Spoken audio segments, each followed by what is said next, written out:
only on Schiller.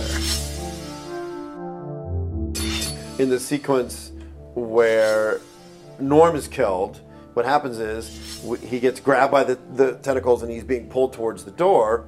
And what we did was we rigged his body with blood bags, and we actually put a green sleeve onto somebody's arm. So on action, the green arm would come in, grab the blood bag and squeeze it and pull it.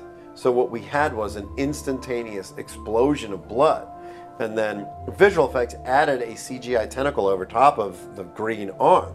So it looked like the tentacle comes in, slaps, grabs, and then pulls a big piece of meat away.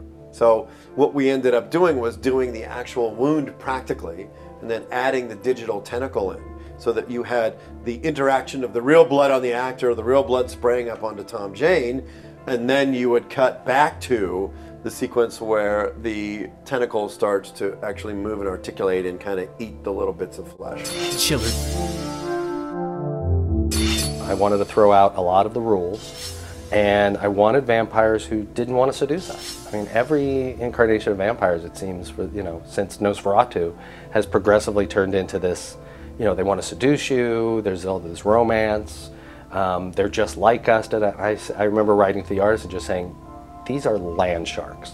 They look at people the way we look at cans of beer, and they just drain us, they actually go out of their way to take our heads off so that we don't turn into vampires, because they don't want to make more. So that was the whole concept, just scary vampires. And so, what we wound up with was this, this cool concept with this place that goes dark, really mean vampires invading. And then what I did was did it around the framework of this husband and wife sheriff team, Eben and Stella Ullman, who are left in charge of the few people who remain in town while it's dark. And when the vampire invasion comes, they have to survive for 30 days with all the survivors, and deal with something that doesn't, the crosses don't work, there's no garlic, there's no holy water. The only thing, they're monsters, they're physical creatures, so you have to sunlight or take their head off or fire, something like that.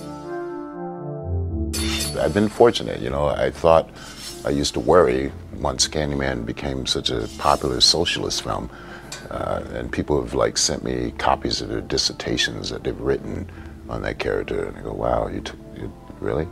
And because I do a role and I move on. I'm a normal person. I live my life, and I was very conscious about not wanting to be typecast. Fortunately, I have an MFA in theater, so I still to this day try to do a play per year at some regional theater across the country, which keeps me grounded and totally removed from the immediacy of Hollywood.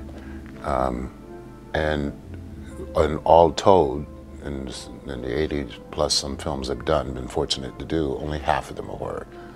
It just seems like the ones that people stop me on the street for tend to be horror. The ones I'm most proud of may or may not be a horror film, but more chances than not is something that nobody's ever seen, but we had a fantastic, truthful time doing.